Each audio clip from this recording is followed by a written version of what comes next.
Hello everyone, welcome to Logic Skill foundation.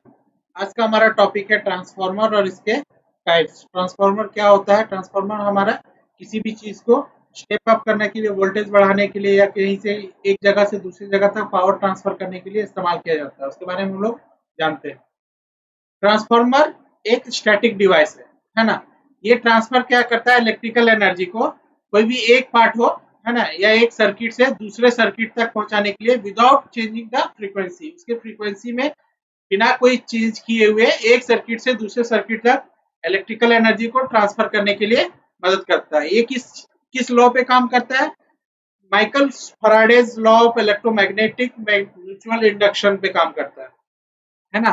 तो electromagnetic mutual induction पे काम करता है।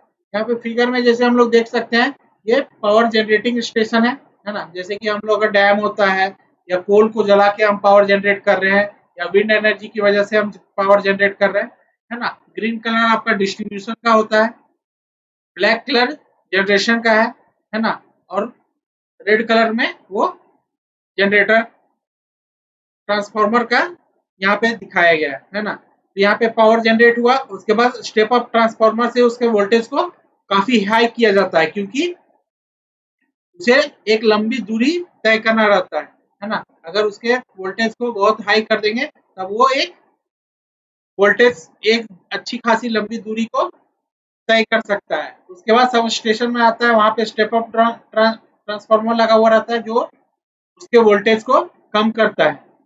उसके बाद जरूरत के अनुसार से जहां पे भी जैसे कस्टमर के ये चीज है, जैसे यहाँ पे देख रहे हैं, सब ट्रांसमिशन कस्टमर है उसको 26 के मतलब 26,000 वोल्ट से 69,000 वोल्ट के आसपास में। प्राइमरी कस्टमर है वो 13,000 वोल्ट से 4,000 वोल्ट के। और जो हमारे हाउस होल्ड ये सब रहते हैं, सेकेंडरी कस्टमर हम लोग के, उसका 120 वोल्ट से 240 वोल्ट तक का करंट सप्लाई होता है। नेक्स्ट है किस प्रिंसिपल पे काम करता है? ये प्रिंसिपल काम करता है इलेक्ट्रोमैग्नेटिक म्यूचुअल इंडक्शन पे। अब हम लोग जानते हैं इलेक्ट्रोमैग्नेटिक म्यूचुअल इंडक्शन होता क्या है। जब करंट प्राइमरी वाइंडिंग में आता है तो वो एक इलेक्ट्रोमैग्नेट की तरह बिहेव करता है, जिसकी वजह से एक ईएमएफ इंड्यूस होता है सेकेंडरी वाइंडिंग में, है ना। इस सेकेंडरी वाइंडिंग में आपका एक ईएमएफ इंड्यूस होता है। सेकेंडरी वाइंडिंग में ईएमएफ इंड्यूस होने की वजह से क्यों यहाँ पे मैग्नेटिक फील्ड लाइन होता है ना। क्योंकि प्राइमरी वाइंडिंग की वजह से ईएमएफ प्राइमरी वाइंडिंग से जो इलेक्ट्रोमैग्नेट की तरह बिहेव करता है, उसकी वजह से इलेक्ट्रोमोटिव फोर्स, ईएमएफ क्या होता है? इलेक्ट्रोमोटिव फोर्स जनरेट होता है, जो सेकेंडरी वाइंडिंग में भी मैग्नेटिक फील्ड की वजह से उसमें भी करंट इंड्यूस होता है। अब हम लोग जानते हैं कि ट्रांसफार्मर का जरूरत क्या है। ज्यादातर केस में क्या होता है, जो भी अप्लायंसेस है ना, जो भी वो एक स्पेसिफिक वोल्टेज में काम करता है। तो ट्रांसफार्मर क्या करता है, उस वोल्टेज को एक प्रॉपर लेवल में काम करने के लिए इस्तेमाल होता है। जैसे ट्रांसफार्मर एक छोटा सा डीसी ट्रांसफार्मर या कुछ भी हम लोग करते हैं, तो एक स्टेबलाइजर में भी लगा हुआ रहता है, एक चार्जर में भी ट्रांसफार्मर लगा हुआ रहता है। वो क्या करता है, वोल्टेज को, जितना वोल्टेज एक अप्लायंस को चाहिए उसके स्पेसिफिक वोल्टेज को एडजस्ट करने में मदद करता है। ट्रांसफार्मर क्या होता है? एक बेसिक कंपोनेंट होता है ट्रांसमिशन ऑफ इलेक्ट्रिसिटी। एक इलेक्ट्रिसिटी को एक जगह से दूसरी जगह पे ट्रांसफर करने के लिए एक बेसिक कंपोनेंट होता है। ट्रांसफार्मर क्या किस चीज के लिए और क्या होता है? Increase voltage at the power generating stage. मतलब अगर स्टेप अप ट्रांसफार्मर है, एक स्टेप डाउन ट्रांसफार्मर है, तो किसी चीज का अगर वोल्टेज हमको बढ़ाना है तो स्टेप अप ट्रांसफार्मर के यूज करते हैं। अगर हमको वोल्टेज को डाउन करना है, जैसे ट्रांसमिशन लाइन से हमको घर की तरफ सप्लाई करना है, तो उसमें हम स्टेप डाउन का ट्रांसफार्मर का इस्तेमाल करते हैं। जहां पे हमें लंबी दूरी तक तय करना है ना, पावर को, तो वहां पे स्टेप अप का ट्रांसफार्मर का इस्तेमाल करते हैं। बाय इंक्रीजिंग द वोल्टेज, मतलब वोल्टेज को इंक्रीज करने से loss of electricity in the transmission purpose is minimised. मतलब वोल्टेज अगर हम बढ़ा देंगे तो ट्रांसमिशन, जो ज्यादा दूरी का ट्रांसमिशन रहेगा, तो उसमें इलेक्ट्रिसिटी का लॉस कम होता है। नेक्स्ट है हमारा कंस्ट्रक्शन, किस टाइप से बना हुआ होता है ना। तो ट्रांसफार्मर में आपका 5 भाग रहता है, laminated core, winding, tank, isolation और एक ब्रीदर। अब पहले हम लोग जानते हैं लेमिनेटेड कोर। तो कोर क्या होता है? डिजाइन होता है ताकि उसमें कोई भी करंट ना पहुंचे, है ना, फिर भी कुछ कुछ लीकेज करंट या एडी करंट जो रहता है वो उसमें प्रेजेंट होता है। इस सब करंट को मिनिमाइज करने के लिए उसके कोर को लेमिनेट कर दिया जाता है। सेकेंड है हमारा वाइंडिंग। वाइंडिंग क्या किस चीज से बना हुआ रहता है? कॉपर, एल्यूमिनियम कोटेड से, है ना। उसमें बहुत पतला पतला थिन लेयर ऑफ इंसुलेशन इस्तेमाल होता है। वाइंडिंग मतलब तार का जाल, है ना, वाइंडिंग वाइंडिंग किया हुआ है ना। उसके बाद है टैंक। तो मेन फंक्शन जो कंजर्वेटर टैंक जो ट्रांसफार्मर में इस्तेमाल किया जाता है, उसका काम है एडिक्वेट स्पेस, एक अच्छा खासा जगह बनाना, ताकि ताकि तेल जो आपका एक्सपेंड हो रहा है उसके लिए अच्छा खासा एक जगह होना चाहिए। टैंक एक्चुअली में सिलिंड्रिकल होता है या तो क्यूबिकल होता है। आइसोलेशन, आइसोलेशन क्या होता है? जो प्रोवाइड किया जाता है, आइसोलेशन प्रोवाइड किया जाता है using synthetic oil between core और टैंक। कोर और टैंक के बीच में एक आइसोलेशन के तौर पे सिंथेटिक ऑयल का इस्तेमाल किया जाता है। लास्ट है हमारा ब्रीदर। जब टेम्परेचर चेंज होता है तो ट्रांसफार्मर के अंदर में जो इंसुलेटिंग ऑयल है वो एक्सपेंड या कॉन्ट्रैक्ट होता है, तो उसकी वजह से कुछ एक्सचेंज, हवा का भी एक्सचेंज होता है ना, जब ट्रांसफार्मर फुल्ली लोडेड होता है। और जब ट्रांसफार्मर ठंडा हो जाता है तो ऑयल लेवल नीचे हो जाता है और कुछ हवा फिर एब्जॉर्ब हो जाता है। नेक्स्ट है हमारा टाइप्स ऑफ ट्रांसफार्मर। ट्रांसफार्मर कितने प्रकार के होते हैं? कंस्ट्रक्शन के बेसिस पे अगर करेंगे तो core type transformer, shell type transformer और स्पाइरल कोर ट्रांसफार्मर होता है। वही अगर वाइंडिंग के टाइप से हम देखेंगे तो step up transformer, step down transformer और एक आइसोलेशन ट्रांसफार्मर होता है। वही अगर कूलेंट इस्तेमाल किया हुआ ट्रांसफार्मर, उसको 3 भाग में बांटा गया है।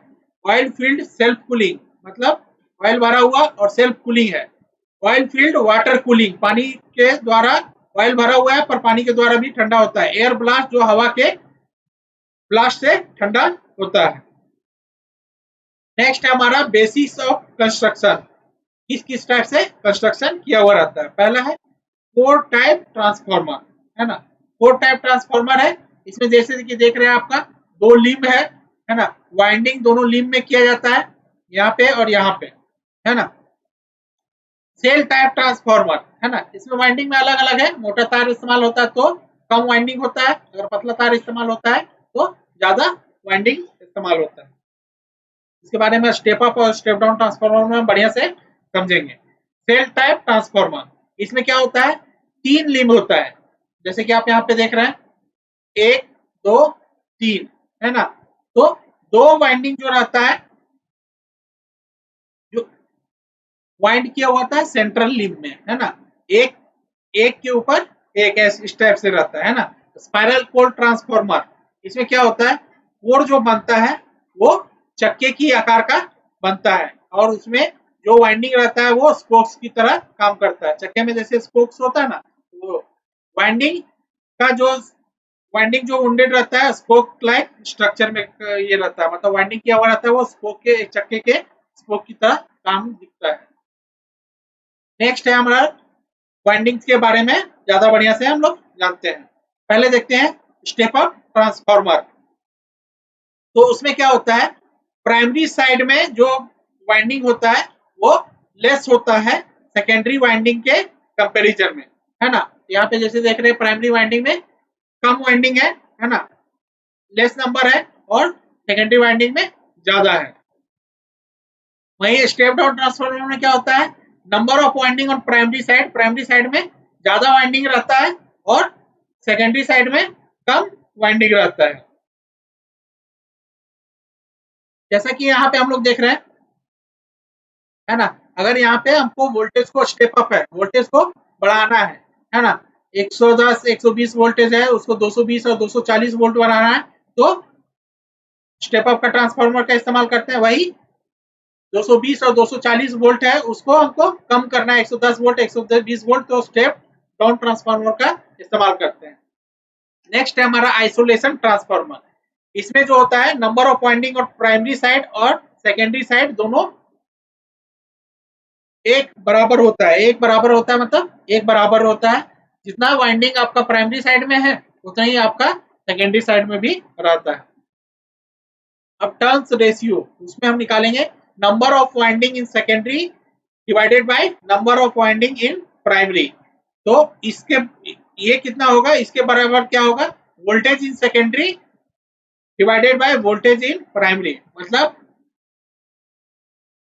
वोल्टेज जो सेकेंडरी में है डिवाइडेड बाय वोल्टेज जो प्राइमरी में है वो बराबर होगा जितना नंबर ऑफ टर्न्स है वाइंडिंग्स है सेकेंडरी में divided by number of turns of winding in the primary. Basis of coolant, coolant के बेसिस पे अलग अलग उसके बारे में हम लोग जानते हैं, है ना। Oil field self cooling, oil field self cooling transformer क्या होता है। ऑयल फील्ड और सेल्फ कूल टाइप का जो होता है वो स्मॉल और मीडियम साइज डिस्ट्रीब्यूशन ट्रांसफार्मर में इस्तेमाल किया जाता है। जो असेंबली होता है असेंबल्ड वाइंडिंग और कोर इस टाइप का ट्रांसफार्मर में जो माउंटेड होता है वो वेल्डेड होता है और वो चारों तरफ से ऑयल टाइट स्टील टैंक में प्रोवाइडेड रहता है विथ उसके चारों तरफ स्टील का कवर लगा हुआ रहता है। ऑयल जो रहता है वो ट्रांसफर होता है कोर की तरफ, है ना। जब कोर और वाइंडिंग से हीट ट्रांसफर होता है यहाँ केस की तरफ और यहाँ पे वो हीट एक्सचेंजर के तौर पे बाहर बाहर के हवा से के संपर्क में आने से ये ठंडा होता है, फिर इसे वापस वहां पे कोर और वाइंडिंग के पास भेज दिया जाता है। सेकेंड हमारा ऑयल फील्ड वाटर कूल्ड। अब इसके बारे में हम लोग जानेंगे। इस टाइप का जो ये होता है ट्रांसफार्मर होता है वो ज्यादातर इकोनॉमिक कंस्ट्रक्शन होता है, मतलब चीप होता है और लार्ज ट्रांसफार्मर को बनाने के लिए इस्तेमाल होता है। कूलिंग कॉइल जो रहता है यहाँ पे जैसे कि देख रहे हैं आप, कूलिंग कॉइल है ना, वो सरफेस ट्रांसफार्मर और ट्रांसफार्मर ऑयल के सरफेस के ठीक नजदीक में रहता है ना, जिसके थ्रू कोल्ड वाटर हमेशा सर्कुलेट होते रहता है और ये वाटर वहां से हीट को कैरी करके अवे करने में, एक जगह से दूसरी जगह पे हटाने में, गर्मी को हटाने में मदद करता है। एयर ब्लास्ट इस टाइप का ट्रांसफार्मर वहां पे यूज होता है जहां पे वोल्टेज 25,000 से नीचे है। ये ज्यादातर हमारे घर के अगल बगल में इस्तेमाल किया जाता है, जिसके चारों तरफ कोर और वाइंडिंग के चारों तरफ एयर से इसको कूल किया जाता है। इसके सेल को, इसके केस के चारों तरफ खाली जगह होता है जहां पे एयर ब्लास्ट की वजह से ये ठंडा होता है। नेक्स्ट हमारा एप्लीकेशन है ना, कि ट्रांसफार्मर का एप्लीकेशन कहाँ कहाँ किया जाता है। ट्रांसफार्मर का एप्लीकेशन किया जाता है इलेक्ट्रिकल एनर्जी को लॉन्ग डिस्टेंस में, अगर तार के मदद से हम एक अच्छा खासा लंबा डिस्टेंस में ट्रांसफर करना है तो ट्रांसफार्मर का हम इस्तेमाल करते हैं। ट्रांसफार्मर का हम लोग सेकेंडरी में जहां इस्तेमाल करते हैं वो टेलीविजन, रेडियो और अलग अलग अप्लायंसेज में इस्तेमाल करते हैं जहां पे अलग अलग डिफरेंट वोल्टेज उसमें उसके लिए रिक्वायर्ड होता है। जिसको जैसा वोल्टेज का जरूरत होता है ट्रांसफार्मर उसके अनुसार से उस वोल्टेज को एडजस्ट करता है। ये एक वोल्टेज रेगुलेटर के तौर पे काम करता है। ये हमारे डे टू डे लाइफ में हमेशा हर दिन यूज होता है। नेक्स्ट है हमारा no load loss. No load loss हमेशा एक बराबर रहता है इरेस्पेक्टिव ऑफ लोड। उसमें ट्रांसफार्मर में कितना भी लोड अगर लगा हो फिर भी उसमें कोई भी लोड का लॉस नहीं होगा। ये क्या होता है, एक पावर कंज्यूम करता है टू मेंटेन करने के लिए magnetic field in the transformer core. Transformer core में मैग्नेटिक फील्ड को मेंटेन करने के लिए पावर कंज्यूम करता है। ये एक्चुअल में दो टाइप का होता है, एक हिस्टेरिसिस लॉ और एक eddy current loss. Hysteresis loss क्या होता है, हिस्टेरिसिस लॉस हो गया एनर्जी लॉस्ट होता है जब मैग्नेटाइजिंग फील्ड को रिवर्स करना पड़ता है, क्योंकि एसी करंट डायरेक्शन हर साइकिल के बाद चेंज करता है। उससे क्या होगा, मैग्नेटाइजिंग फील्ड को भी रिवर्स करना पड़ेगा। उसमें जो लॉस होता है वो हिस्टेरिसिस लॉस होता है। एडी करंट लॉस क्या होता है, ये होता है induce current circulating in the core. जो करंट आपका कोर में सर्कुलेट हो रहा है उसकी वजह से एडी करंट लॉस होता है। हिस्टेरिस लॉस को हम कम कर सकते हैं by using high silicon content for the core. Core में अगर हम हाई सिलिकॉन कंटेंट इस्तेमाल करेंगे तो हिस्टेरिस लॉस को हम कम कर सकते हैं। एडी करंट लॉस को हम कैसे मिनिमाइज कर सकते हैं? थिन लेमिनेटेड पॉलिश और वार्निश कोर बनाकर, है ना। नेक्स्ट है हमारा ऑटो ट्रांसफार्मर। ऑटो ट्रांसफार्मर क्या होता है? ऑटो ट्रांसफार्मर में बस सिर्फ एक वाइंडिंग होता है। नॉर्मल ट्रांसफार्मर में क्या होता था? दो वाइंडिंग होता था, एक प्राइमरी और सेकेंडरी। पर इसमें क्या होता है? The winding is common for both the primary और सेकेंडरी के लिए, दोनों के लिए वाइंडिंग सेम है। वर्किंग प्रिंसिपल क्या होता है? ये सेम नॉर्मल ट्रांसफार्मर की तरह ही काम करता है, पर डिफरेंस क्या होता है? वन वाइंडिंग ही डिवाइडेड किया हुआ रहता है प्राइमरी और सेकेंडरी में। इसका एडवांटेज क्या है? ये लेस कॉस्टली होता है, मतलब सस्ता होता है, बेटर रेगुलेशन होता है, रेगुलेट वोल्टेज को अच्छा से रेगुलेट करता है, कम लॉस होता है as compare to other two winding transformer के कंपैरिजन में, सेम रेटिंग भी होता है और कम लॉस होता है। डिसएडवांटेज क्या है? Auto transformer does not provide electrical isolation between winding, मतलब ऑटो ट्रांसफार्मर इलेक्ट्रिकल आइसोलेशन नहीं, वाइंडिंग के बीच में इलेक्ट्रिकल आइसोलेशन प्रोवाइड नहीं करता।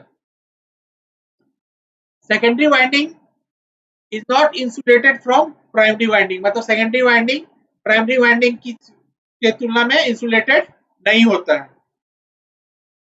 यह ज्यादातर कहाँ, ऐसे जगह पे, ऐसे प्लेस में इस्तेमाल किया जाता है जहां आउटपुट वोल्टेज इनपुट वोल्टेज से बहुत कम उसमें हमको चेंजेस करना है ना। तो उसमें ये चीज होता है। एप्लीकेशन हम देखेंगे कि कहाँ कहाँ पे इसे यूज किया जाता है। It is used as starter to give up to 50 to 60% of full voltage to the stator of squirrel cage induction motor during starting। मतलब स्टार्ट होता है स्क्वायरल केज इंडक्शन के पास स्टेटर में जो रहता है उसे 50 से 60% वोल्टेज को वो देता है ना। ये स्मॉल बूस्ट करता है डिस्ट्रीब्यूशन केबल को और करेक्ट करता है वोल्टेज ड्रॉप को। एक छोटा मोटा अगर वोल्टेज ड्रॉप है तो उसे स्मॉल बूस्ट देके उसके डिस्ट्रीब्यूशन केबल में काम करता है। Changing fan speed over a narrow range, एक छोटा सा नैरो रेंज में फैन का स्पीड को हमको चेंज करना है तो उसमें काम आता है। Voltage regulation, when the supply voltage changes, जब सप्लाई वोल्टेज चेंज होता है, इट कॉज ये करता है tripping of voltage sensitive load device. जो भी वोल्टेज सेंसिटिव लोड डिवाइस है उसमें ट्रिपिंग करता है। तो ये कैसे कंट्रोल करता है? तो वोल्टेज रेगुलेशन जो रहता है ट्रांसफार्मर में, ये किया जाता है बाय अल्टरिंग, कुछ चेंजेस किया जाता है वोल्टेज ट्रांसफॉर्मेशन रेशियो में, है ना, ट्रांसफॉर्मेशन रेशियो में with the help of tapping. Tapping की मदद से हम कुछ चेंजेस किया जाता है वोल्टेज ट्रांसफॉर्मेशन रेशियो में, ताकि उसके वोल्टेज रेगुलेशन को कंट्रोल किया जा सके। दो मेथड है टैप चेंजिंग फैसिलिटी के लिए, ऑफ सर्किट टैप चेंजर और on load tap changer. Next है हमारा energy conservation in transformer. Energy को हम कैसे कंजर्व करते हैं, है ना। परसेंट लोडिंग ऑफ ट्रांसफार्मर, है ना, कितना परसेंट हम ट्रांसफार्मर में लोड दे रहे हैं, ट्रांसफार्मर का एफिशिएंसी पे डिपेंड करता है। नो लोड लॉस पे डिपेंड करता है ना। Operating power factor improvement in capacitor installation, है ना। On load tap changer, parallel operation of transformer, idle transformer और सेपरेट ट्रांसफार्मर फॉर लाइटनिंग। अलग अलग चीज के लिए इसको इस्तेमाल किया जाता है जिससे हम एनर्जी को कंजर्व कर सकते हैं। नेक्स्ट हमारा फिगर है ना, जैसे कि यहाँ पे फिगर में दिखा रहा है gasket system for superior tightness. ये गैस्केट सुपीरियर है ताकि टाइटनेस बना रहे। Leak free and robust tank, ये जो टैंक है वो लीक फ्री है और रोबस्ट टैंक का बना हुआ है। Surface protection for every environmental condition, ये प्रोटेक्शन सरफेस को प्रोटेक्ट करने के लिए कोई भी कंडीशन में ये चीज होता है। ये प्रिसाइज वाइंडिंग टॉलरेंस है ना। कंटिन्यूअस ट्रांसपोज्ड केबल है, रिजिड कोर और क्लैंपिंग है ना, और लो लॉस कोर है। नेक्स्ट है हमारा, यहाँ पे जैसे देख रहे हैं कंजर्वेटर टैंक, ये ब्रीदर ये मेन टैंक है ना, ये कूलिंग ट्यूब्स है ना, ये ड्रेन ऑफ ये टैंक कवर है। ये सब चीज होता है ट्रांसफार्मर में। और कैसे कैसे हम लोग जैसे देखिए आज ट्रांसफार्मर में कैसे वोल्टेज को रेगुलेट करते हैं, स्टेप अप ट्रांसफार्मर क्या होता है, स्टेप डाउन ट्रांसफार्मर क्या होता है ना। अगले दिन हम किसी दूसरे टॉपिक पे अच्छे से सीखेंगे। आज के लिए इतना ही। Thank you.